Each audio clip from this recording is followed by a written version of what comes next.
তার আগে একটু ভূমিকাতে ওই আলোচনা করতে চাই যেই আলোচনা আমাদের এখন করাটা সুন্নাহ। সুন্নাহ হচ্ছে রাসূলুল্লাহ সাল্লাল্লাহু আলাইহি সাল্লাম যেই মাস আসতো সেই মাসের ফজিলত মৌসুম ভিত্তিক রাসূলুল্লাহ সাল্লাল্লাহু আলাইহি সাল্লাম আলোচনা করতেন। কি ভিত্তিক? মৌসুম ভিত্তিক।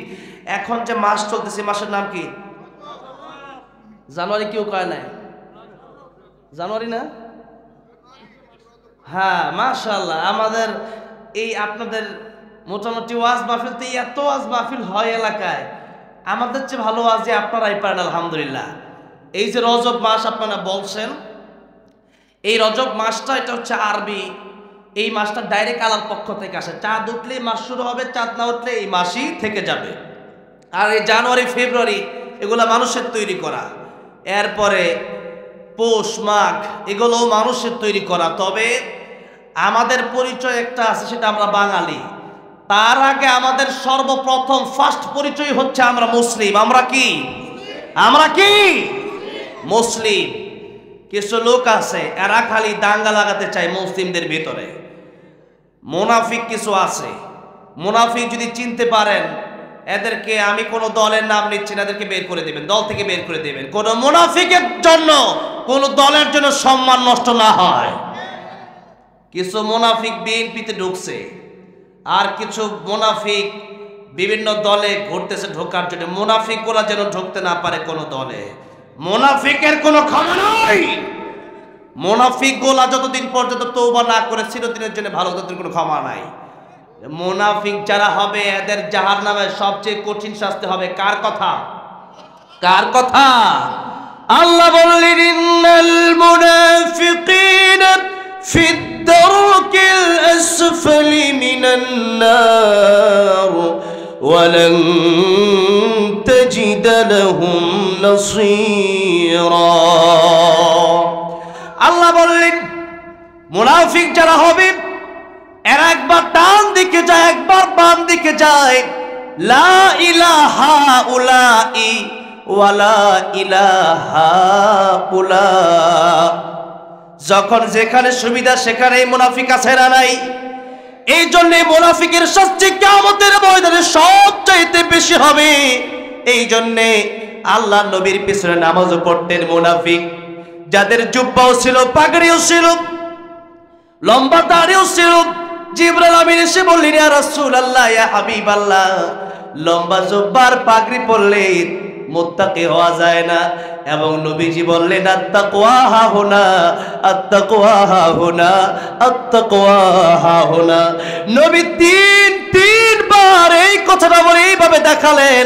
তাকওয়াটা বাহিরে প্রকাশ করে শুধু দেখানোর জিনিস না, বরং তাকওয়াটা থাকবে ভিতরে, তবে এটা বহিরাগতভাবে প্রকাশ হবে। কিন্তু যার অন্তরটা কালো, উপরে চেহারা যতই ভালো হোক, তার কোনো দাম আল্লাহর দরবারে হতে পারে না। এই জন্যে লুকমান হাকিম বড় কালো, এত কালো নিগরুপ।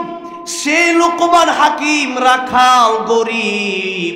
সে লুকমান হাকিমের নামে আল্লাহ রাব্বুল আমিন 21 নম্বর পারা 10 নম্বর পৃষ্ঠা একটা সূরা নাজিল করে দিলেন। সূরা লুকমান আছে না নাই? লুকমান হাকিম কালো না সাদা? জোরে বলেন। ধনী না গরিব? গরিব। এরপরে দাম কম না বেশি? দাম বেশি। হযরত বেলাল রাদিয়াল্লাহু হাবশী গোলাম, সেই হযরত বেলাল বড় কালো, কিন্তু তার দাম, তার অন্তরটা বড় ভালো, তার অন্তরটা বড় ভালো। তাই আল্লাহ সূরা হুজুরাতে বললেন ইন্না আকরামাকুম ইনদাল্লাহি আতকাকুম। আমি আল্লাহর কাছে কেউ যদি ধনী হয় আর কে গরিব হলো, কে খাটো আর কে লম্বা, কে মোটা আর কে চিকন, কে ফর্সা আর কে কালো, এগুলোর মাধ্যমে আমি আল্লাহর কাছে দামি হওয়া যায় না। বরং যার হৃদয়টা ভালো, যার হৃদয়ে আল্লাহর ভয় যত বেশি, তার দাম আল্লাহ রাব্বুল আলামিনের কাছে তত বেশি। জোরে কোন সুবহানাল্লাহ। যাদের হৃদয়ে আছে আল্লাহর ভয়, তারা কভু পথ ভুলে যায় না। আল্লাহর প্রেম ছাড়া এই দুনিয়ায় কারো কাছে কোনো কিছু চায় না। রাতের আধারে যারা সিজদাতে রয়, দু চোখের শ্রুতি নদী যেন বয়। ছলনার হাত ছানি যতই আসুক, পিছনে ফিরেও তাকায় না। যাদের হৃদয়ে আছে আল্লাহর ভয়, তারা কভু পথ ভুলে যায় না। আল্লাহর প্রেম ছাড়া এই দুনিয়ায় কারো কাছে কোনো কিছু চায় না। ঠিক কিনা? এই জন্য আল্লাহর কাছে তার দাম বেশি। শুধু ধনী হলেই হয় না। নবী বলেছেন, আমি দেখলাম জাহান্নামে অধিকাংশ নারীরা গেল। কারা কারা? নারীরা বেশি জাহান্নামে। কি কি কারণে তা আমি একটু পরে বলবো ইনশাআল্লাহ। আর জান্নাতে অধিকাংশ গরিবরাই জান্নাতে চলে গেছে। আল্লাহু আকবার। এত আসতে সবাই ধনী, এখানে সবাই কোটিপতি। তাহলে একটু সুবহানাল্লাহ জোরে কও। নবী বললেন অধিকাংশ গরিবেরাই জান্নাতে চলে যাবে, তবে ধনী হলেই যে জাহান্নামে যাবে তা না। ওসমান গনি রাদিয়াল্লাহু আনহু গরিব ছিলেন না ধনী ছিলেন? শুধু ধনী না, শিল্পপতি ছিলেন। তবে নবী বললেন ইগতানিম খামসান ক্বাবলা খামসিন, শাবাবাকা ক্বাবলা হারামিক, ওয়া সিহহাতাকা ক্বাবলা সাকামিক, ওয়া গিনাকা ক্বাবলা ফাকারিক, ওয়া ফারাগাকা ক্বাবলা শুগলিক, ওয়া হায়াতাকা ক্বাবলা মাউতিক। পাঁচটা জিনিসের মূল্য তোমরা দিবা। 5 সময় আসার আগে 5টা সময়কে তোমরা গনিমত মনে করো। 1 নাম্বার নবী বললেন যুবক বয়সকে গনিমত মনে করো বৃদ্ধ হওয়ার আগে, কারণ যৌবন কাল চিরদিন থাকে না। থাকে? যৌবন কাল চিরদিন থাকে না। একদিন মানুষ বৃদ্ধ হয়ে যায়, আর বৃদ্ধ তো পরের কথা, যৌবন কালেও মানুষ মারা যায় কি যায় না? এই জন্য কার মরণ কখন আসে আমরা জানি। নবী বললেন, আমি নবীর কাছে মালাকুল মউত যখন আসলো 3 বার অনুমতি নিল। কয়বার? 3 বার অনুমতি নিল। দরজার বাইরে থেকে এসে বলল, আসসালামু আলাইকা ইয়া রাসূলুল্লাহ।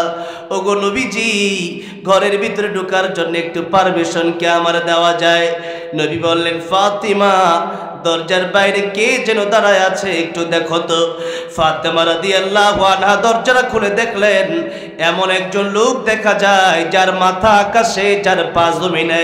বোঝা গেল দুনিয়ার কোনো মানুষ তিনি না। ফাতেমা রেখে বললেন, বাবা, এমন একজন মানুষ আজকে আমি দেখলাম। মক্কা নগরীতে এমন মানুষ আমি ফাতেমা কোনোদিন দেখি নাই। মদিনাতে এমন মানুষ আমি কোনোদিন দেখি নাই, যার মাথা আকাশে, যার পা জমিনে। আমার নবী অনেক কষ্ট করে তাকায় দেখলেন, আমার নবী ঠিকই চিনে ফেলেছেন। আমার নবী বলেন, মারে, এটা মালাকুল মউত আজরাইল। ঘরে ঢোকার জন্য পারমিশন দিয়া দাও। অনেক লম্বা ঘটনা, তা আমি লম্বা করব না, শুধু 3 বার অনুমতির কথাটা বোঝাচ্ছি। এবার নবীকে বলেন, ইয়া রাসূলুল্লাহ, ইয়া হাবিবাল্লাহ, আমাকে আল্লাহ পাঠিয়েছেন, আমাকে বলেছেন আপনাকে নিয়ে যাওয়ার জন্য। তবে আল্লাহ বলেছেন আপনি যদি থাকতে চান, আল্লাহ আপনার হায়াত বাড়িয়ে দিবেন। আমার নবীর কাছে মালাকুল মউত দ্বিতীয়বার অনুমতি নিল। নবী এবার অনুমতি দিলেন না। নবী বললেন, হাত্তা ইয়াতিয়ানি জিবরাইল, জিবরাইল আসার আগ পর্যন্ত তুমি অপেক্ষা করো।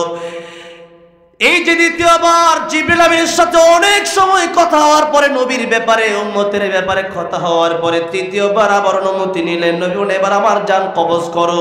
তার নবীর মরণের আগে মালাকুল মউত কয়বার অনুমতি নিলেন? যদি বলেন কয়বার? এরপর নবী রেখে বলেন, পৃথিবীর মানুষ, আমি নবী নামাজের পরে ডান দিকে সালাম ফিরাইয়া বাম দিকে সালাম ফেরাবো। এই গ্যারান্টি আমি রাহমাতুল লিল আলামিন নবীও দিতে পারবো। নবী যদি মরণ জীবনের গ্যারান্টি দিতে না পারেন, আমার মতো সরমুদ্দি কলমুদ্দি কি জীবনের গ্যারান্টি দিতে পারবো? পারবো? আমার মরণ আসিবে কখন কেউ তো জানে না, আমার মরণ আসিবে কখন কেউ তো জানে না। আমি মরে গেলে আমায় তোমরা ভুইলা যাইও না, আমি চলে গেলে আমায় তোমরা ভুইলা যাইও না। আমার মরণ আসিবে কখন কেউ তো জানে না, বলেন না, আমার মরণ আসিবে কখন। এই দুনিয়া চিরজীবন থাকার জায়গা না, অন্ধকার কবর যে আমার আসল ঠিকানা।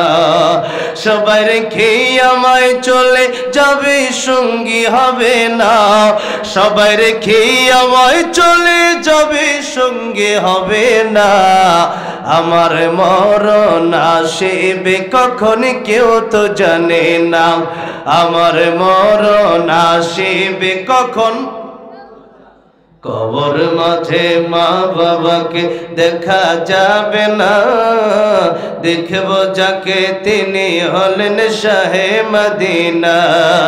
সেদিন বিবি নেই আর তো কেহ বন্ধু হবে না, সেদিন বিবি নেই আর তো কেহ বন্ধু হবে না। আমার মরণ আসিবে কখন কেউ তো জানে না, আমার মরণ আসিবে কখন। এই জন্যই আমার উম্মতেরা মরণের প্রস্তুতি 24 ঘন্টা নিয়ে রাখো। মালাকুল মউত কিন্তু বলে আসবে না। আল্লাহ বললেন ইন্নাস সাআতা আতিয়াতুন আকাদু ফিহা, আমি আল্লাহ কিয়ামত গোপন রাখলাম।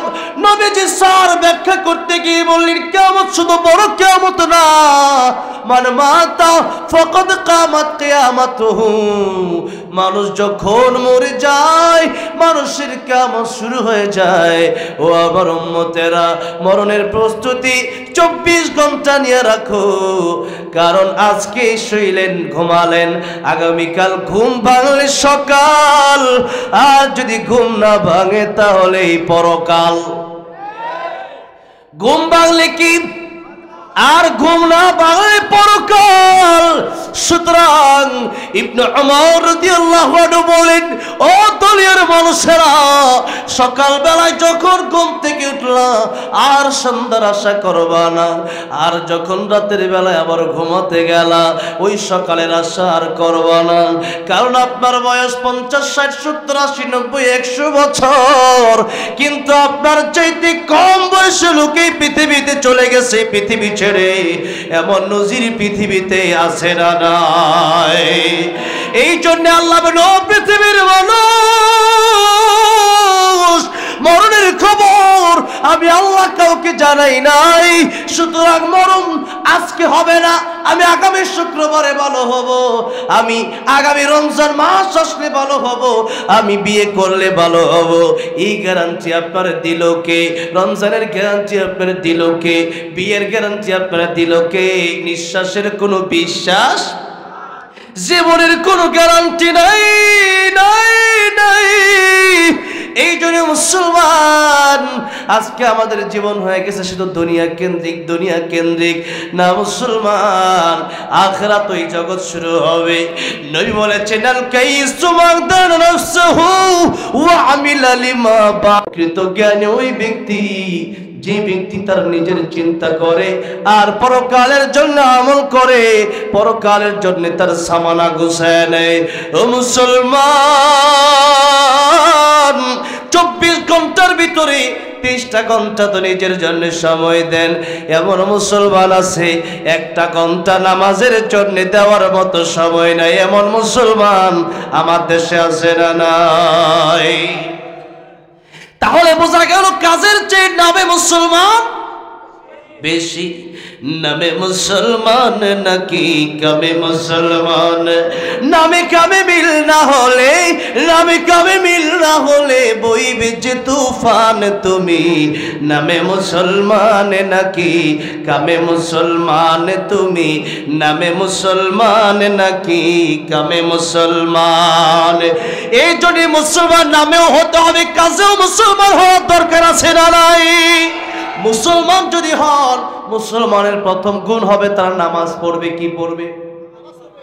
কবর যাওয়ার পরে তিনটা প্রশ্ন শুনেছেন, মান রব্বুকা ওয়া মা দীনুকা ওয়া মান হাদার রাজুল আল্লাযী বুইসা ফীকুম। এই তিন প্রশ্নের আগে আরেকটা প্রশ্ন হবে, আজকে ভালো করে শুনেন। প্রশ্ন এটা ডাইরেক্ট, এটা আপনার জবানের মাধ্যমে করা হবে না। নবীজি হাদিস শরীফের ভিতরে বলেছেন, যে কোনো জায়গায় পৃথিবীতে যে কোনো সময় যাকে কবর দেওয়া হবে তার মেন্টালিটি আগে টেস্ট করা হবে। সেই ব্যক্তি আল্লাহর জন্য পাগল না দুনিয়ার জন্য পাগল। ওই ব্যক্তির দুইজন ফেরেশতা আসবে কবরে, এসে তারে উঠাবে। উঠা যখন জিজ্ঞাসা করতে নিবে মান রব্বুকা, তার আগে ওই ব্যক্তিকে যে কোনো সময় কবর দেওয়া হোক না কেন, হাদিস শরীফে এসেছে সেই ব্যক্তি তাকায় দেখবে সূর্যটা লাল হয়ে গেছে, সে আসরের নামাজের জন্য পাগল পাড়া হয়ে যাবে। আল্লাহু আকবার।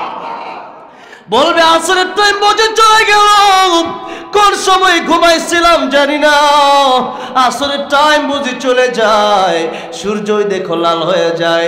যারা নামাজি এরা দেখবে নামাজের জন্য এমন পাগল, এদেরকে তিন বেলা না খাওয়ায় রাখা যায়, কিন্তু এদেরকে নামাজ না পড়ায় রাখা যায় না। ঠিক না বেঠিক?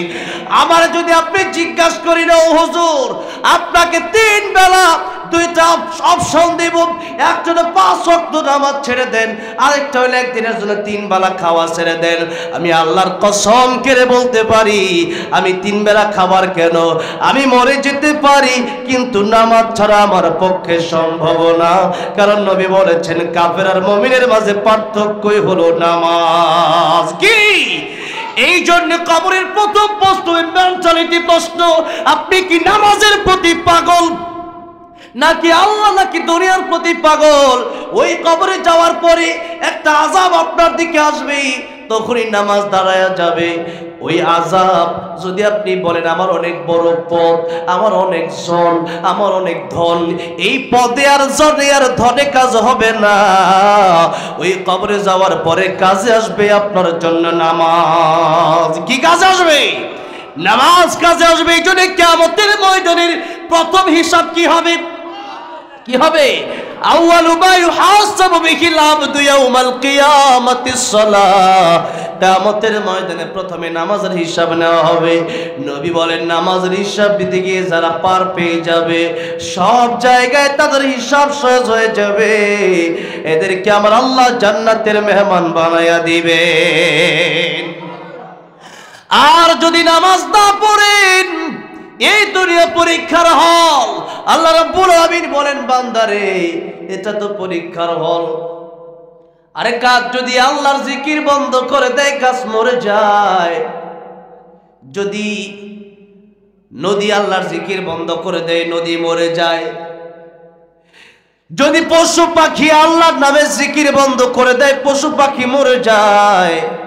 কিন্তু মানুষ কেন মরে না? কারণ ফারিকুন ফিল জান্নাতি ওয়া ফারিকুন ফিস সাঈর। মানুষের জন্য জান্নাত জাহান্নাম আছে না নাই? পশু পাখির জন্য জান্নাত জাহান্নাম নাই, আর মানুষের জন্য জান্নাত জাহান্নাম আছে। সুতরাং এই মানুষকে এখনো আল্লাহ ধরে না।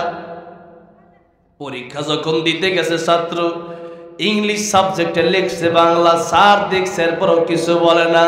স্যার শুধু হাসে আর বলে, দেখা হবে রেজাল্টের বেলায়। দেখা হবে কোথায়?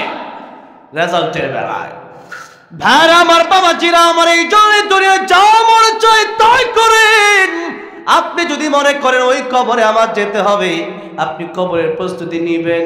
আর যদি মনে করেন না কবরে আমার যাওয়া লাগবে না, আপনি দুনিয়ার প্রতি পাগল হন, তাতে আমার কিছু করার নাই। অনেকেই বলে, হুজুর এত ওয়াজ হয়, এরপরেও মানুষ কেন ভালো হয় না? আমি বলি, আমার ওয়াজে মানুষ কয়জন আর ভালো হবে? নূহ আলাইহিস সালাম দাওয়াত দিছে 950 বছরে, 100 মানুষ তো ঈমান আনে নাই।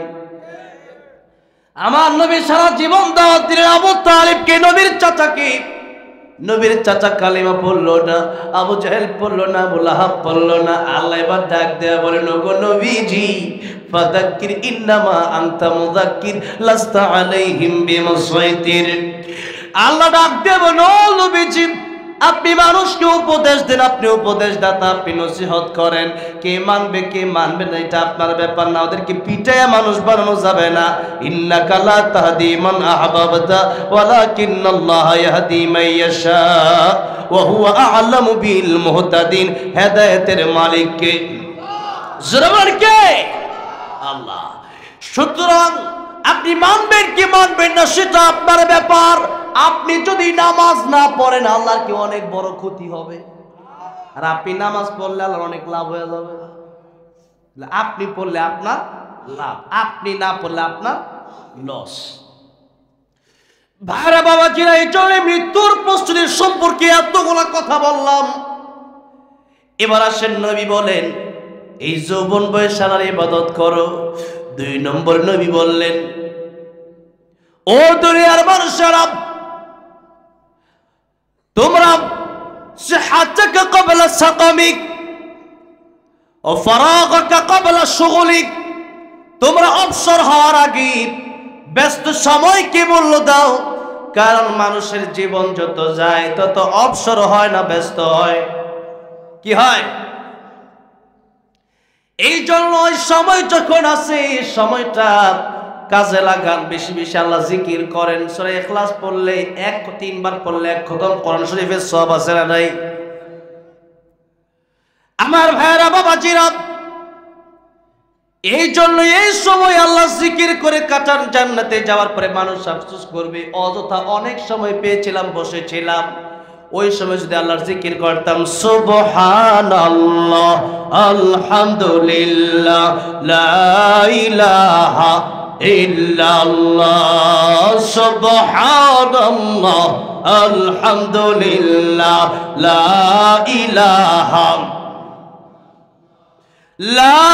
ইলাহা ইল্লাল্লাহু মুহাম্মাদুর রাসূলুল্লাহ সাল্লাল্লাহু আলাইহি ওয়াসাল্লাম। আমার ভাই নবী যে ডাক দিয়ে বলেন সিহাতাকা ক্বাবলা সাকামিক, ও দুনিয়ার মানুষেরা তোমরা যখন নাকি সুস্থ থাকো তখন অসুস্থ হওয়ার আগে এই নিয়ামতকে গনিমত মনে করো। অসুস্থ হয়ে গেলে খাওয়া দাওয়া ভালো লাগে না, চলাফেরা ভালো লাগে না, ইবাদত করতে মজা লাগে না, ঠিক না বেঠিক?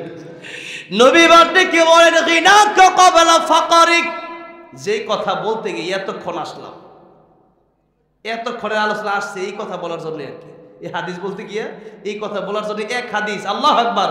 কোরআন আর হাদিসে এত কথা, সারা রাত তো কোরআন হাদিস বললেই শেষ হবে না। আমাদের দেশে অনেকেই কথা বলে, কি যে বলে নিজেও জানে না, ঠিক না ঠিক? আমি তো কোরআন হাদিস থেকে বললে প্রায় 100 আয়াত আমি দৈনিক একটা মাহফিলে বলার চেষ্টা করি। কয়শো আয়াত? 100 আয়াত। আজকে সময় কম, তাও 50 কমপক্ষে যেন 100 কাছাকাছি যায়। সে কোরআন যেখানে যত বেশি পড়া হবে সেখানে তত বেশি রহমত নাজিল হবে।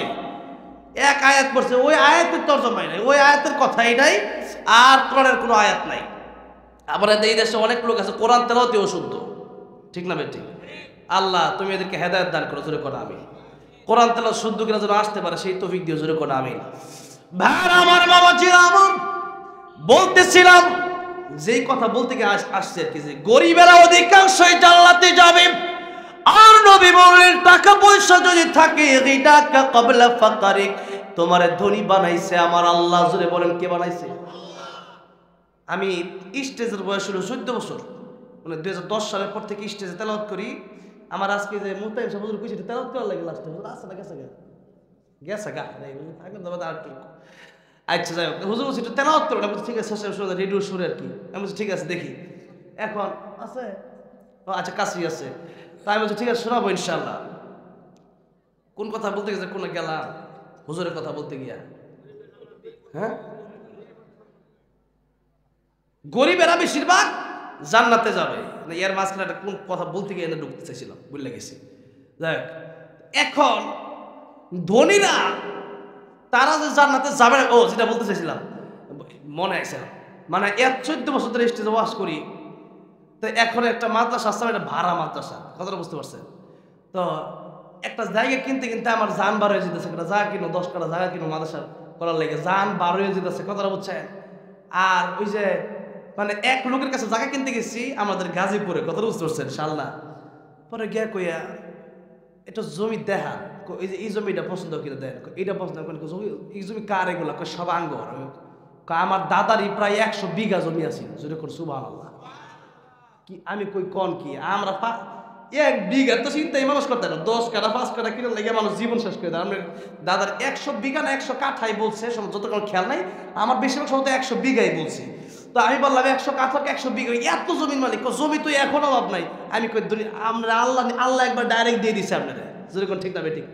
আবার অনেক বড় একজন আলেম ইপসা একটা মাদ্রাসা আছে, ওই মাদ্রাসা মানে শালনা, ওই শালনার ওইদিকে অনেক বড় একটা মাদ্রাসা, ওই মাদ্রাসা অনেক বড় আলেমও তিনি, আবার 100 বিঘা জমিও যদি তো ওনার দাদার থাকে, এখন একটু কমছে, এখন মনে করেন যে 40-50 বিঘা আছে। তাহলে এত জমি যদি তাদের থাকে, আবার আলেমও, তার মানে এখন তারা কোরআন হাদিসও বাঁধতেছে। শাইখুল হাদিস তিনি, যার জায়গা এগুলা শাইখুল হাদিস। এই যে তিনি শাইখুল হাদিসও, আবার এত জায়গাও দিছে কে? আল্লাহ। আবার কেউ সারা জীবন মেহনত কইরাও একটা টিনের বাড়ি থেকে বিল্ডিংও যাইতে পারে না, যেরকম ঠিক না বেঠিক? তাহলে এই ধন সম্পদ দান করছে কে? তাহলে নবী বলতেছেন ধন সম্পদে কিন্তু তুমি নিজে মালিক হইতে পারো নাই, ধন সম্পদে কিন্তু আল্লাহ তোমার দিছে, এই যে তুমি মালিক হইতে পারছো। অনেকের ধন সম্পদ আছে, এই ধন সম্পদ এমন অসুস্থ হয়েছে, ধন সম্পদ সব শেষ, এমন অসুস্থ। অনেক লোক কয়েকদিন ফোন দিচ্ছে আমার, যে ভাই বিপদে পড়ছি, কি হয়েছে? কারণ বাবার ক্যান্সার হয়েছে। তা আমি মানব সেবা করতে খুব পছন্দ করি। গতকালকে একটা দিনের বেলা একটা মাহফিল ছিল, সেখানে আমি কম্বল বিতরণ করে আসছি। তো আমি মানব সেবা করতে আমার খুব ভালো লাগে। এই এখানে বন্যা, এই জামালপুরেও বন্যা হয়েছিল, জামালপুর শেরপুরে এই এলাকাতে আমি ঘর বানায় দিছি, অনেকটাই ঘর বানানোর জন্য টাকা পয়সা দিয়ে গেছি, পাঠাইছি। তো আমি এই কাজগুলো করতে খুবই পছন্দ করি। তো যাই হোক, এই যে টাকা পয়সা যদি আপনার হয়, তাহলে এই টাকা পয়সাটা দিয়া মানুষের খ্যাতমত, মানুষের সেবা, এই দুনিয়াতে কিছু ভালো কাজ এই টাকা পয়সার মাধ্যমে করে যাওয়ার দরকার আছে না নাই? নই বলে টাকা পয়সা যদি দিনের কাজে লাগাইতে পারো, তাইলে তুমি যদি ধনীও হও, তাহলে তুমিও দুনিয়াতেও লাভ, আখিরাতেও লাভ, যেরকম সুবহানাল্লাহ। এখন টাকা পয়সা আপনার আছে, কিন্তু আপনি এটা মনে করতেছেন যে না, এত টাকা পয়সা আমি কামাই করছি, জাকাত দিমু, এটা মাদ্রাসায় দিমু, মসজিদ দিমু। যখন এইরকম ভাবনা চলে আসবে, আপনি মনে করবেন যে আপনার জাহান্নামে যাওয়ার রাস্তা সোজা হইতেছে, জোরে কোন ঠিক না ঠিক? ফকির হওয়ার আগে, ফকিরের দুইটা সিস্টেম। একটা লোক আপনি সকালবেলার ধনী, তুই ফকির সন্ধ্যাবেলা বলে যেটা, যে আপনি এখন ধনী আছেন, আপনি বিকালের ভিতরে ফকির হয়ে যাইতেই পারেন, এমন সম্ভাবনা আছে না নাই? আছে। আরেকটা হইল, আপনি যেদিন কবরে চলে যাবেন, কাফনের কাপড়ে কিন্তু বাবাজি কোনো পকেট নাই, আছে। আরেকজন আজাদ রহমতুল্লাহ বলতেন, হালাল হারাম না মানিয়া কত টাকা করছো কামাই, এত টাকা রাখবা কোথায়, কাফনের তো পকেট নাই। টাকা পয়সা লইয়া কি কেউ কবরে গেছে, কি জবাব দিবি রে তুই আল্লাহর কাছে? ওরে মানুষ হইছ বেহুশ দুনিয়ার পিছে, ওরে মানুষ হইছ বেহুশ দুনিয়ার পিছে, কি জবাব দিবি রে তুই আল্লাহর কাছে? কি জবাব দিবি রে তুই আল্লাহর কাছে? এই যে টাকা পয়সা যদি থাকে, এগুলা দিনের কাজে খরচ করা দরকার আছে না নাই? আমরা করবো তো ইনশাআল্লাহ। বেলাল কেমন নবী, ও বেলাল আনফিকিয়া বেলাল, বেলাল তুমিও দান করো, কারণ আল্লাহর ভান্ডার কিন্তু কম না। আল্লাহর ভান্ডার থেকে সবাইকে যদি আল্লাহ এরকম একটা দুনিয়া করে সবার মালিক বানায়, আমরা কি মনে করেন আল্লাহর ভান্ডার থেকে এক চুল পরিমাণ কমবে? আল্লাহর ভান্ডার থেকে এক চুল পরিমাণও কমবে না। আমার ভাইরা, বাবাজিরা, এই জন্য আজকের এই মাস, এই একটা গুরুত্বপূর্ণ মাস। এই মাসটা হলো রজব মাস। কি মাস? এই মাস যখন আসতেন, রাসূলুল্লাহ সাল্লাল্লাহু আলাইহি সাল্লাম হায়াতের জন্য দোয়া করতেন। কিসের জন্য? আগের হাদিসে যে হাদিস বললাম, 5টা কথা বললাম, যে ইগতানিম খামসান ক্বাবলা খামসিন, শাবাবাকা ক্বাবলা হারামিক, ওয়া সিহহাতাকা ক্বাবলা সাকামিক, ওয়া গিনাকা ক্বাবলা ফাকারিক, ওয়া ফারাগাকা ক্বাবলা শুগলিক, ওয়া হায়াতাকা ক্বাবলা মাউতিক। শেষ কথা হলো, তোমরা মরণের আগে হায়াত পেলে এটাকে গনিমত মনে করো। আর এই রজব মাস আসলে নবী যে আল্লাহর কাছে হায়াত চাইতেন, কি চাইতেন? দোয়াটা সবাই পারেন? রজব মাসে যে দোয়া রাসূল সাল্লাল্লাহু আলাইহি ওয়াসাল্লাম পড়তেন, পারেন? পড়েন, আল্লাহুম্মা বারিক লানা ফি রজব ওয়া শাবান ওয়া বাল্লিগনা রমাদান। তাহলে নেক আমল করার জন্য নবীজি নিজেও হায়াত আল্লাহর কাছে চাইতেন। তার মানে নেক আমল করার জন্য হায়াত চাওয়া জায়েজ আছে, কিন্তু এই জন্য হায়াত চাওয়া জায়েজ নাই যে আল্লাহ দুনিয়াতে থাকমু আরো কয়দিন দুনিয়াটা বুক কইরা যায়, এই জন্য চাওয়া জায়েজ। নেক আমল করার জন্য হায়াত চাওয়া জায়েজ আছে। নবী বলতেন আল্লাহ রজবে আর শাবানে আপনাদেরকে বরকত দান করেন, আর রমজান মাসে আপনি হায়াত আমাদের বাড়ায়া দেন। এই রজব মাসটি অনেক লম্বা আলোচনা করতে চাইছিলাম, এর মাঝখানে কোন কথা দিয়া লম্বা ভূমিকা রাখতে গিয়া এই আলোচনা আসলো আর কি, গরিবদের কথা বলতে গিয়া। ভাইরা বাবাজিরা, এবার আসুন একটু মাদ্রাসার দিকে যাই। যেহেতু মাস নিয়ে আলোচনা করতে গেলে সূরা তাওবার একটা আয়াত আছে, এটা নিয়ে শুরু করলে একটু সময় লাগতো, সেদিকে আর যাবো না। আয়াতটা একটু বলি, তরজমাটা একটু করি, জাস্ট একটু শুনেন।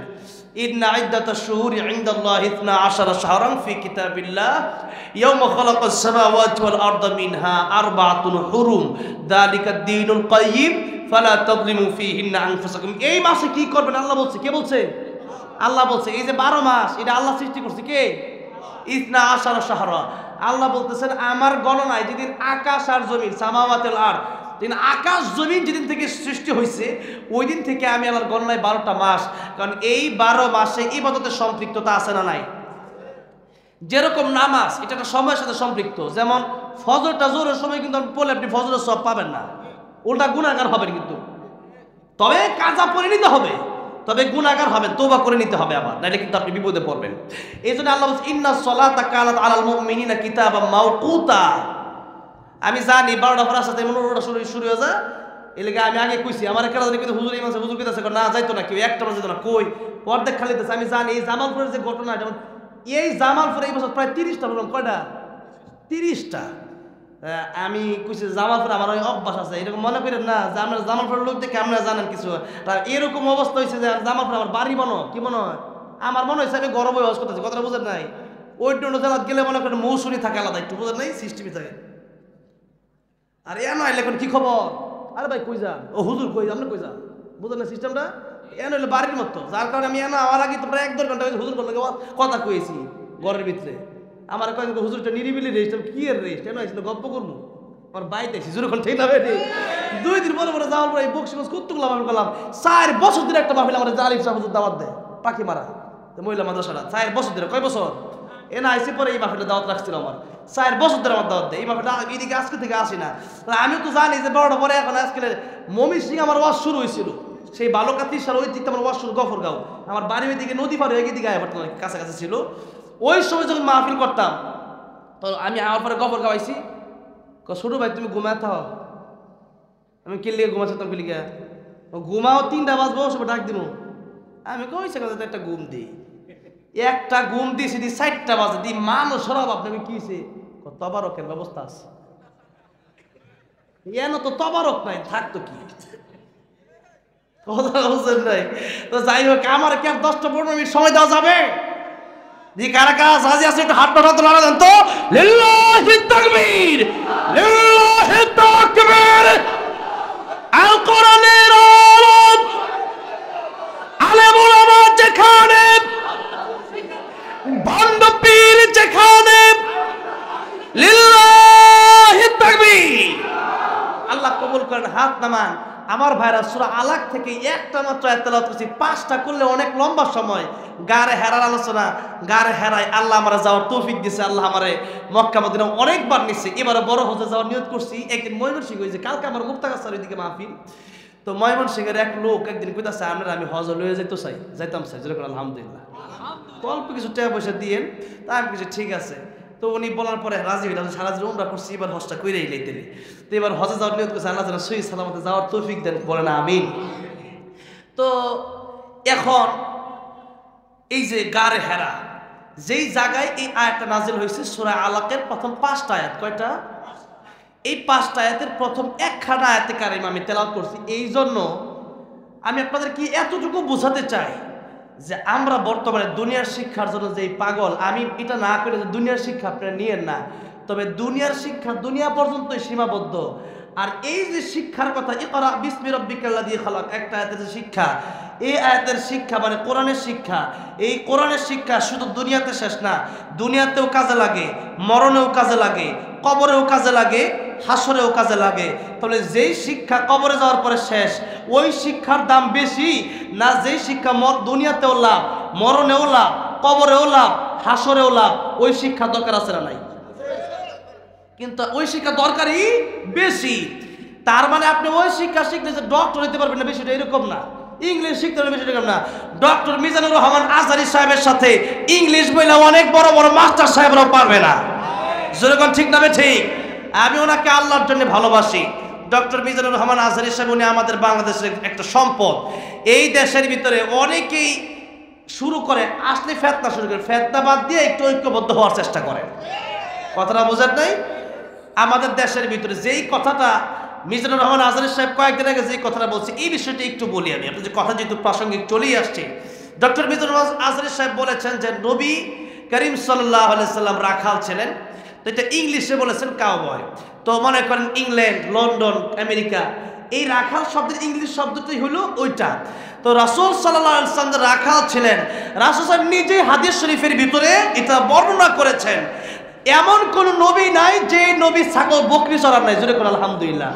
আমি নিজেও ছোটবেলা আমার দাদির ছাগল, এই আমার দাদির ছাগল আছে এখন নাই না, আমার ফুফাতো ভাই। এখন আমি তো অনেকদিন বাইরে যাই না, জানি না। তো এখন মনে করেন যে ছাগল, আমার দাদির ছাগল, আমি একটা তেরিং করে একটা বেরিং করে, একটা এদিকে যায় একটা সেদিকে যায়।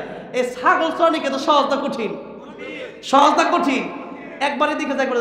এখন নবীদেরকে দিয়ে আল্লাহ ছাগল চড়াইছে। দেখেন রাসূল সাল্লাল্লাহু আলাইহি ওয়াসাল্লাম ছাগল চড়াইয়া শিক্ষা দিলেন যে উম্মতদেরকে কথা বললে উম্মত অনেক সময় তেরিং বেরিং করবে, এরপরে ধৈর্য হারা হবে না। এটা একটা ধৈর্য শিক্ষা। এখানে ছাগল চড়াইতে গেলে ধৈর্য শিক্ষা আছে না? জোরে কখন। এই জন্য এই কথাটা বলতে গিয়া উনি যে কথা বললেন, এই কথা মানে সবাই বলতো কারা? কিছু সিন্নি খুররা এটা নিয়ে লাগছে বেশি, বেশি মানুষ হয়েছে এই জন্য নাকি এরা হক না। নাউজুবিল্লাহ। বেশি মানুষ তো হয়েছে, এখন মানুষ আগের দিন এখন নাই। এখন যত দিন যাচ্ছে মানুষ তত কোরআনের দিকে আসছে, গান বাজনা বন্ধ হয়ে যাচ্ছে। যেরকম ঠিক না ঠিক? সুতরাং ডক্টর মিজানুর রহমান আজহারী কথা বলবেন।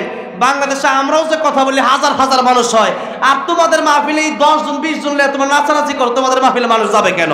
যেরকম ঠিক না ঠিক? এই জন্য কোরআন আছে যেখানে, যত কোরআনের বিরোধিতা করবা কোরআনের প্রোগ্রামে তত মানুষ শুধু বাড়বে। যেরকম ঠিক না ঠিক? নবীর বিরোধিতা করছে আবু জাহেল, কই সেখানে যাইও না, জাদুকর কাফেররা গিয়ে দেয় ইয়া খুদা। এদের নবী কোরআন শরীফ তেলাওয়াত করে, এত সুন্দর তেলাওয়াত। কয় না, এটা পাগল হইতে পারে না, নবী পাগল হইতে পারে না। ইয়া রাসূলুল্লাহ, আপনি আসলেই নবী, আপনি রাহমাতুল লিল আলামিন, আমাদেরকে পড়া দেন লা ইলাহা ইল্লাল্লাহু মুহাম্মাদুর রাসূলুল্লাহ সাল্লাল্লাহু আলাইহি ওয়াসাল্লাম। বলতেছিলাম যে হুজুর হইলে যে ইংলিশ শেখা যায় না, বিষয়টা কিন্তু এরকম না। আমার মাদ্রাসায় ক্লাস 5 পর্যন্ত এবার আছে, আরো বাড়ানোর চেষ্টা করতেছি। এরপরে তামজিবন বিভিন্ন মাদ্রাসায় একবারে শেষ পর্যন্ত মাস্টার্স পর্যন্তই আছে। তো এখন মনে করেন আপনি আরবি শিখলে যে বাকি বাংলা ইংরেজি পারবেন না, বেশি এরকম না। আপনি আরবিও শিখেন, পাশাপাশি দুনিয়াটা অল্প শিখেন। যেটা যত এই দুনিয়ার হায়াতের কয় বছর, আর আখিরাতের হায়াত শুরু আছে শেষ।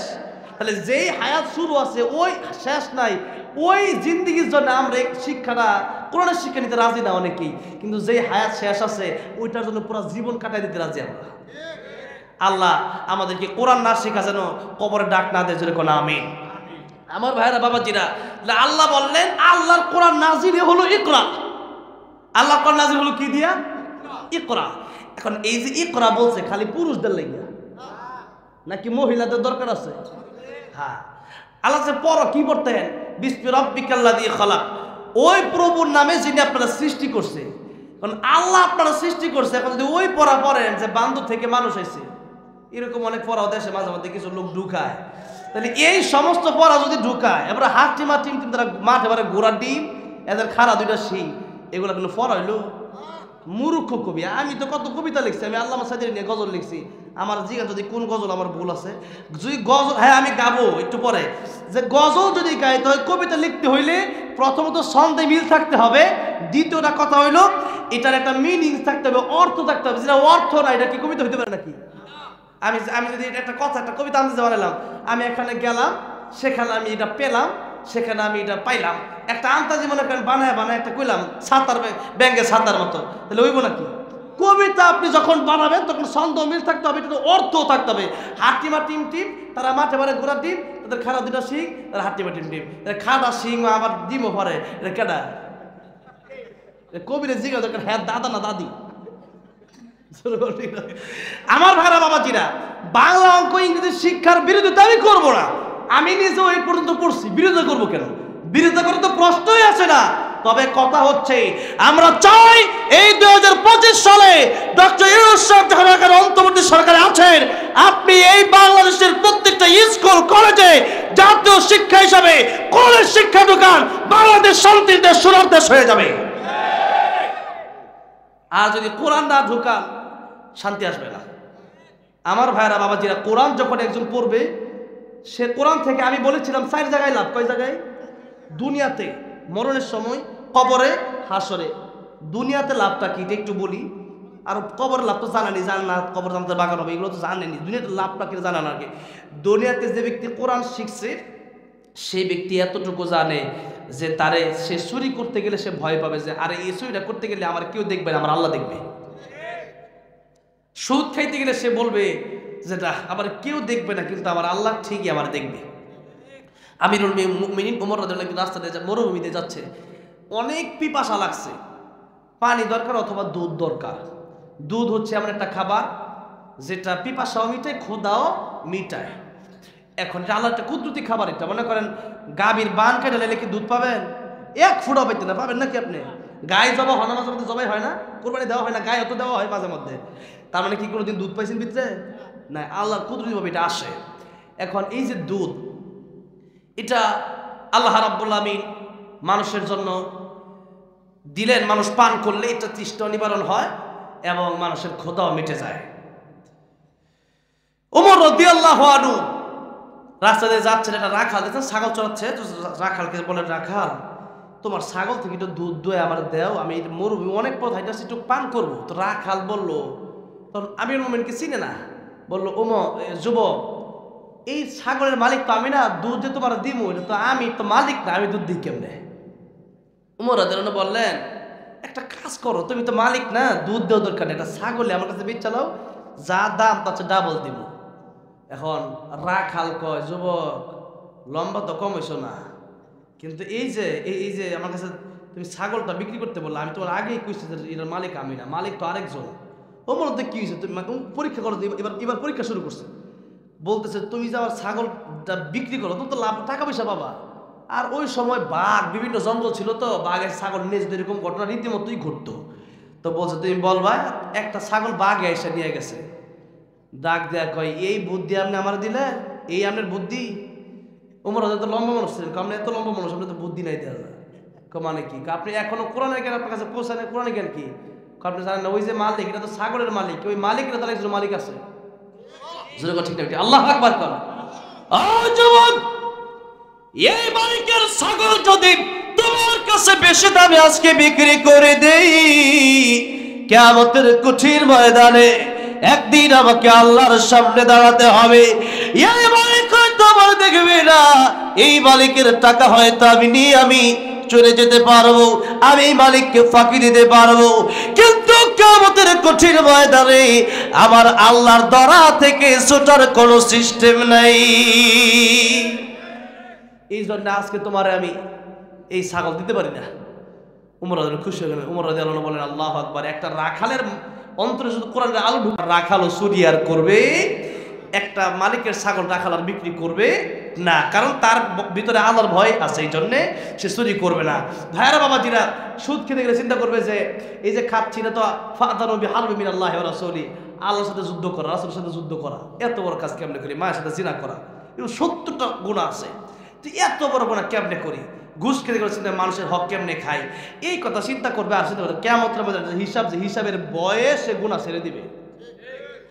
আর নইলে এই দেশের ভিতরে তারা নিজেরাই আইন জারি করে যে প্রতিদানে বন্ধ হয়ে যাক, মাদক বন্ধ হয়ে যাক, ইয়াবা বন্ধ হয়ে যাক, আর তলে তলে তারাই এইগুলা করে। কুয়া লাভ নাই। যতদিন পর্যন্ত কোরআনের আইনে দেশে চালু না করা যাবে, এইরকম মুখের বুলি দিয়া মিডিয়াতে কয়েকটা বাস্তবে, কিন্তু তলে তলে সবই বিপরীত। সুতরাং এইরকম বলার মাধ্যমে মুখের বুলি দিয়া কাজ হবে না, বরং আল্লাহর কোরআনে শিক্ষিত যখন মানুষ এই দেশে হয়ে যাবে, যে ব্যক্তি ওসি সেও যখন তার ভিতরে কোরআনের ভয়, কোরআনের আইন তার ভিতরে জানা থাকবে, কোরআন তার ভিতরে থাকবে, আল্লাহর ভয় তার ভিতরে থাকবে, ঘুষ খাবে না, এই দুনিয়ার মানুষ সুদ খাবে না, জিনা করবে না, ঘুষ খাবে না, চুরি করবে না, ডাকাতি করবে না, কারণ সে ব্যক্তি চিন্তা করবে পরকালে ঠিকই আমার হিসাব দেওয়ার জন্য একদিন দাঁড়াতে হবে। এই জন্য ভাইরা বাবাজি, এটা হচ্ছে দুনিয়ার লাভ। মানুষগুলো অসভ্য থেকে সভ্য হওয়ার জন্য মানুষগুলোকে কোরআন শেখাতে হবে। এবার আসুন মহিলা মাদ্রাসার দিকে একটু যাই। মহিলা মাদ্রাসা, একটা কথা আমি বিশেষ গুরুত্ব দিতে, সেটা হচ্ছে যে এই যে আমরা সর্বপ্রথম আমাদের শিক্ষককে একটু বুঝতে শুনে তো দিয়ে মা মা মা মা কে মা মা প্রথমে বলতে হবে, কারণ বাবা তো কাজে ব্যস্ত থাকে বেশি, মা থাকে ঘরে, পোলারে ঘরে থাকে, তো মা একটু সাইড এখন তো সাইড লিখি এমনি, আর ছোটবেলা মা সাইড শিখেছে এমনি লেখতেই রাখো, আর এত ফেস এসব বয়স 4 বছর, তা মা সে এসে 2টা গুল্লা দিবা, এমনি একটা এমনি একটা, 2টা গুল্লা দিলে হয়ে যাবে সাইড, 2টা শূন্য দিলে কি হয়ে যাবো, একটা শূন্য দিবা উপরে একটা নিচে, এমনি সাইড লাগতাম আগে। কথাটা বোঝেন নাই? ওয়া দোহা সূরা শিখলাম মায়ের কাছ থেকে। এই যে মায়ের কাছ থেকে যেটা শিখছি এটা এখনো মনে আছে খুব ভালোভাবে। এই জন্য ভাইয়েরা আর বাবাজিরা, আমার সর্বপ্রথম শিক্ষিকা যেহেতু মা, শিক্ষক অথবা শিক্ষা যেটাই বলেন, শিক্ষিকা যেহেতু মা, তো শিক্ষিকা মা যেহেতু সর্বপ্রথম শিক্ষিকা, এখন মা যদি স্টার জলসালে বইতে সেরা কেউ আমার দাও একটা, তখন হ্যাঁ তুই লো মোবাইল দিয়ে কার্টুন দেখে আমি দিই স্টার জলসা। আহা, নোয়াখালী বাসায় একটা গান আছে, ওইদিন কইতাম, এখন ভুলে গেছি, আজকে একটু মনে পড়ছে, কইতাম নোয়াখালীর একটা শিল্পী লিখছে, আম গদেশ খান বইরা গেছে টিভি সিনেমায়, জোয়ান বুড়া হোলা মাইয়া বেগুন মিলে চাই, হায় রে জোয়ান বুড়া হোলা মাইয়া বেগুন মিল, হোলা মানে হোলা আর কি, জোয়ান বুড়া হোলা মাইয়া বেগুন মিলে চাই, চুল দাড়ি হাকি হাতের হইয়া গেছে সাদা, নাতি হুতি গড় হুরাইছে হেতারে কয় দাদা, ওই দিন দেখছি সেই বুঝাই যো রঙিন টিভি চাই। আহা, অনেক লোক বয়স হয়েছে, আল্লাহ আল্লাহ ডাক দেয় কই, ও নবী যাদের দাড়ি পেকে গেছে এরা যখন আমার কাছে হাত উঠায় তখন আমি এদের হাতটা ফিরে দিতে লজ্জা পাই। কিয়ামতের ময়দানে সাদা দাড়ি পাকা ব্যক্তিরা যখন আমি আল্লাহর সামনে দাঁড়িয়ে যাবে, যাদের দাড়ি পেকে গেছে ইসলাম নিয়া, যারা মুসলমান অবস্থায়, ইসলাম ধর্ম অবস্থায় এবং মুসলমানিত্ব অবস্থায় যাদের চুল দাড়ি পাকছে, এই সাদা দাড়ি পাকা ব্যক্তিদেরকে আমি আল্লাহ কিয়ামতে দিই যদি কষ্ট দিই, জাহান্নামে আগুন দিই, আমি আল্লাহ শরম হবে, সুতরাং বোঝা গেল আমি তাদেরকে জান্নাত না দিয়ে পারবো না। যখন সুবহানাল্লাহ, নবী কাঁদতেছেন, উমর কই ইয়া রাসূলুল্লাহ আপনি কাঁদেন কেন? নবী কই উমর আল্লাহ বলছে মাফ করে দিবে, কিন্তু আমি কান্দি অন্য কারণে। আমি কান্দি কেন? যে যাদের দাড়ি চুল পাইকে গেছে আল্লাহ এরা হাত উঠে আল্লাহ লজ্জা পায়, এদের হাত ফিরা দিতে, কেমন আল্লাহ তাদেরকে জাহান্নামে দিতে লজ্জা পায়। আর এই সমস্ত অনেক দাড়ি পাকা ব্যক্তিরাও যখন আল্লাহ নাফরমানি করে, এটা কেমনে করে তারা? এরা কি লজ্জা পায় না আল্লাহ নাফরমানি করার সময়? এই জন্যই বলে আমি কাঁদতেছি। আল্লাহ আকবার বলেন। বয়স হয়েছে, অনেকেই সিগারেট ছাড়তে পারে নাই, বয়স অনেকে টিভি ছাড়তে পারে নাই, বয়স হয়েছে এখন গালি ছাড়তে পারে নাই। বাবা এগুলো বন্ধ করে দেন, সময় চলে আসছে, আজ না হয় কাল আপনাকে যেতেই হবে কবরে, আর যা পাচ্ছেন এখন বোনাস। এই জন্যে এই সময়ের গুণাটা অতিরিক্ত খারাপ, এই জন্যে লা ইউকাল্লিমুহুমুল্লাহু ওয়া লা ইউযাক্কি। ভাইরা বাবাজিরা আমার, কিয়ামতের ময়দানে এই বয়সে যদি গুনাহ না ছাড়তে পারেন, জিনার গুনাহ, নেশার গুনাহ, তাহলে আল্লাহ কিন্তু কিয়ামতের ময়দানে আপনার সাথে কথা বলবে না। আপনাদেরকে রহমতের দৃষ্টি দিয়ে তাকায়, এই জন্য এখন ভালো হয়ে যান। আমি কারে বলতেছি? আমি তো কেউ চিনি না এখানে, আমি বলতেছি তারে যার এরকম সমস্যা আছে তারে বলতেছি। আপনার সমস্যা থাকলে আপনি শুনবেন, সমস্যা ঠিকই আছে, আমি দেখি তো রাস্তাঘাটে চলার সময় দেখি, এই জন্য বললাম। আল্লাহ রাব্বুল আলামিন কোরআন শিখে কবরের তৌফিক দান করুন, বলেন আমিন। ভাইরা আমার, বাবাজিরা আমার, কোরআন এই মহিলাদেরকে যদি আপনি শিখান, মহিলা নই বলেন তলাবুল ইলমি ফারিদাতুন আলা কুল্লি মুসলিম, সমস্ত মুসলমানদের শিখতে হবে। তার মানে এখানে না পুরুষ শিখবে আর নারী শিখবে না, বিষয়টা এরকম না, বরং পুরুষও শিখবে। মান আমিলা সালিহাম মিন যাকারিন আও উনসা ওয়া হুয়া মুমিন ফালানুহয়িয়ান্নাহু হায়াতান তাইয়্যিবা ওয়া লানাজজিয়ান্নাহুম আজরাহুম বিআহসানি মা কানু ইয়ামালুন। আল্লাহ বলেন পুরুষে করলেও পাবে নেকি, নারী করলেও নেকি পাবে। আর নারী যারা আছে, নারীদেরকে স্পেশালি ভাবে এই শিক্ষার একটা ব্যবস্থা হলো মহিলা মাদ্রাসা। যদি নারী আর পুরুষ একসাথে শিক্ষা গ্রহণ করে তখন অ্যাক্সিডেন্ট হয়ে যায়। কি হয়ে যায়? আল্লামা আহমদ শফি এই কথাটা বলতে গিয়ে একবার এই কথাটা বলছিলেন যে যদি শিক্ষা গ্রহণ করতে গিয়ে তাদের ইজ্জত নষ্ট হয়ে যায়, শিক্ষার একটা মান, একটা সম্মান, শিক্ষার বিল্ডিংয়ে উঠতে গিয়ে যদি ইজ্জতের বিল্ডিং ভেঙে ফেরা যায় তাহলে সেই শিক্ষার কোনো দরকার নাই।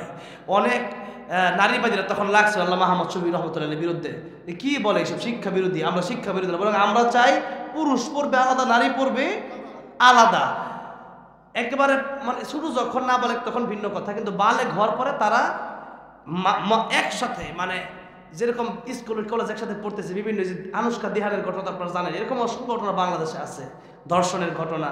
এরপরে একটা সিসি ক্যামেরা দেখো, বিচার দেখো, তা না। আমাদের সমস্যা জানো, ও সুদ খায় বেশি, কিন্তু রোগ থেকে বাঁচার জন্য যা কাজ করা দরকার তা রুলস মানে না। ঠিক না বেঠিক? এই জন্য রুলস আমাদের আগে মানতে হবে। আগে কোরআন শিক্ষা দেন, এমনি দুনিয়া সুন্দর হয়ে যাবে। আর যারা বাবা আছেন তাদের দায়িত্ব হলো নিজের মেয়েটাকে এই মাদ্রাসায় দেওয়া।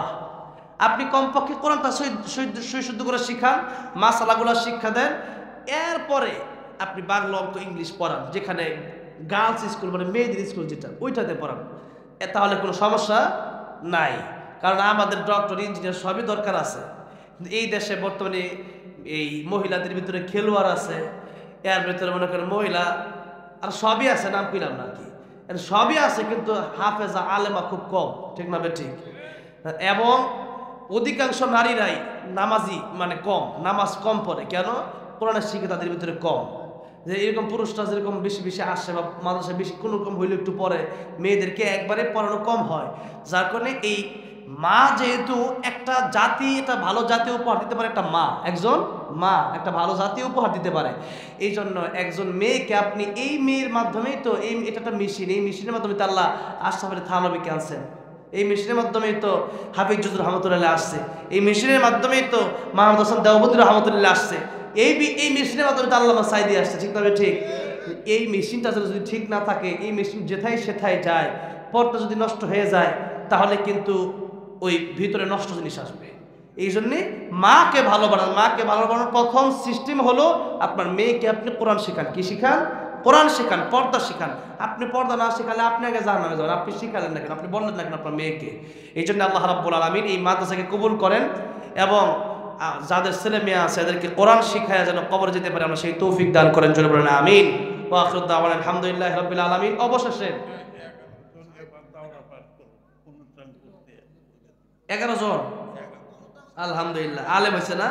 আল্লাহ কবুল করেন। জোরে বলেন আমিন। সাইদি সাহেবের গজল, তার আগে আমার কাছ থেকে আমাদের যিনি হুজুর ছিলেন উনি বলেছেন যে রজব মাস আসছে, কারণ ওয়াজের পরে ভাই বাবাজিরা আর মানে কোলায় না আর কি, বুঝছেন? তারপরে আমাদের হুজুর বলছে যে এখানে অনেকে নাকি আবদার করছে যে একটু রেডিওর সুরে তেলাওয়াত শোনানোর জন্য। আমার রেডিওর সুরে বলতে রেডিওতে যে আগে তেলাওয়াত শুনতেন ইফতারির সময়, ওই রকম ভাবে আর কি।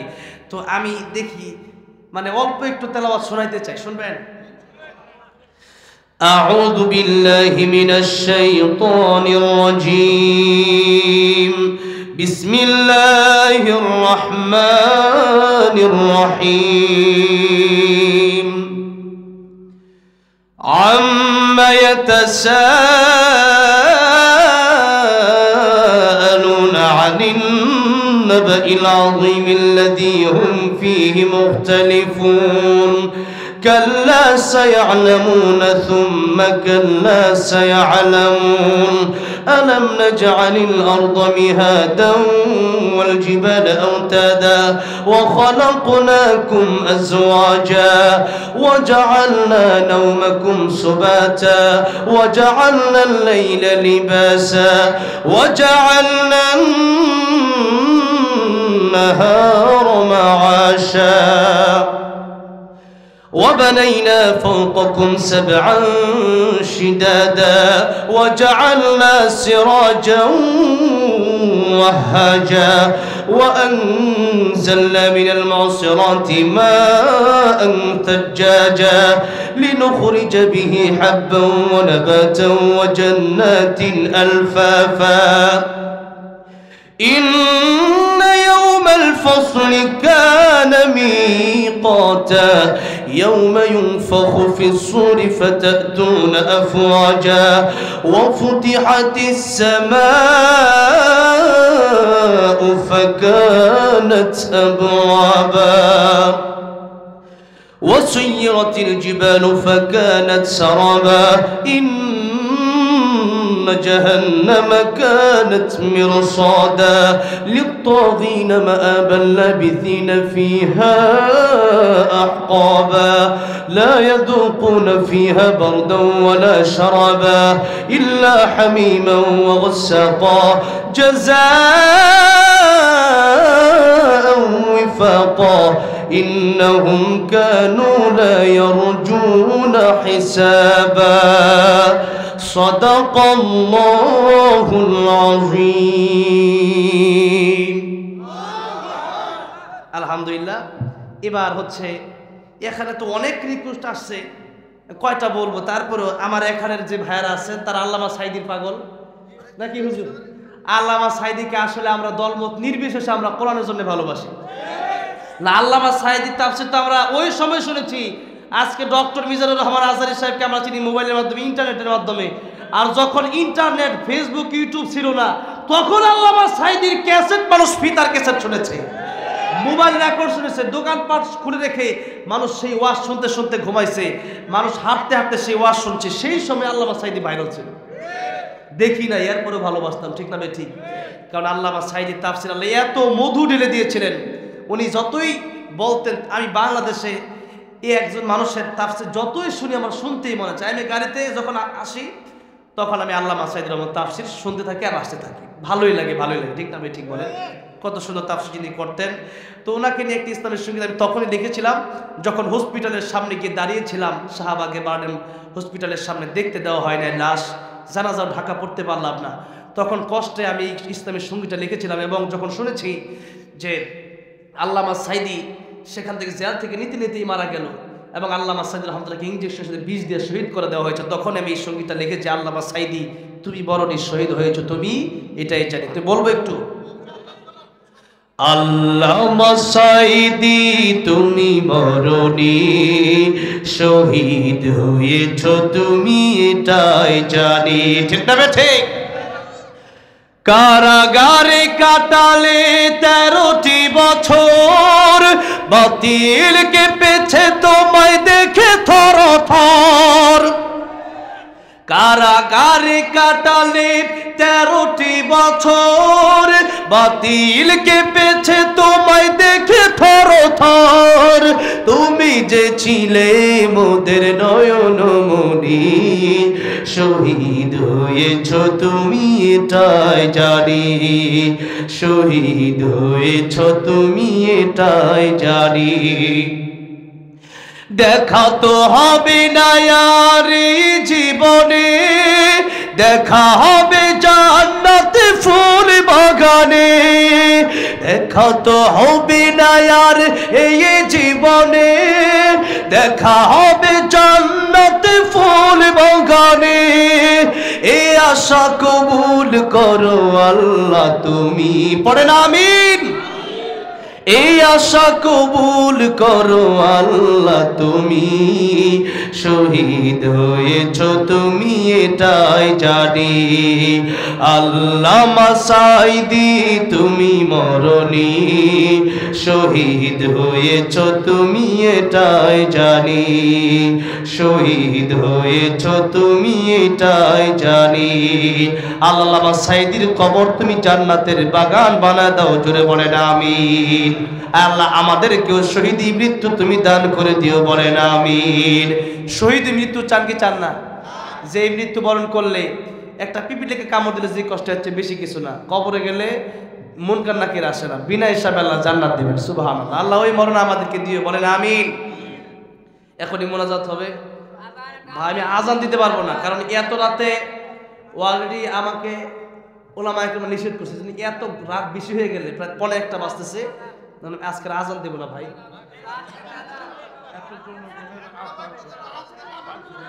জনগণের আবদার হইলে সমালোচনা আছে ভাই, দাদা অনেক রাত হয়ে গেছে, এই জন্য দিচ্ছি না। রাত যদি একটু কম থাকতো আমি দিয়ে দিতাম ভাই। হ্যাঁ এখন অনেক আবদার আসতেছে, এই আবদার যদি আমি রাখতে যাই অনেক সময় চলে যাবে ভাই। না একজন মদিনার মাটি, নবীজির পাগল, মদিনার পাগল, এক একজন এক একটা বলতেছেন, এক একজন আজান, এত রাখতে দিয়ে একটা রাখা যাবে না ভাই। হ্যাঁ ঠিক আছে, 2-3টা লাইন আমি বলি, ঠিক আছে? পুরোটা বলতে পারতেন যে একটু সবাই জোর করুন আল্লাহু আকবার। এই আওয়াজে আজান দেওয়া যাবে না, লাইন শেষ হবে প্রত্যেকটা জোরে জোরে বলবেন আল্লাহু আকবার। বলেন তো একটু আল্লাহু আকবার, আর একটু জোরে আল্লাহু আকবার। আমিও বলবো, আপনারা বলবেন, রাজি আছেন তো? আল্লাহু আকবার, আল্লাহু আকবার, আল্লাহু আকবার,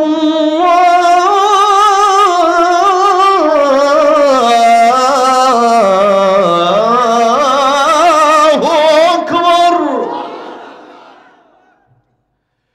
আশহাদু আল্লা ইলাহা ইল্লাল্লাহ,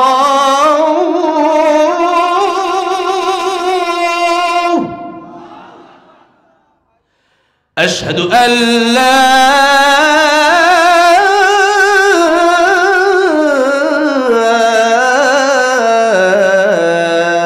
ইলাহা ইল্লাল্লাহ।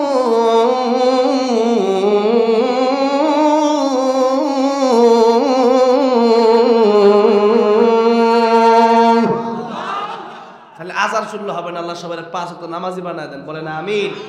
আর জোরে আমিন। এই মাহফিলকে আল্লাহ কবুল করেন, এই মাদ্রাসাকে আল্লাহ কবুল করেন।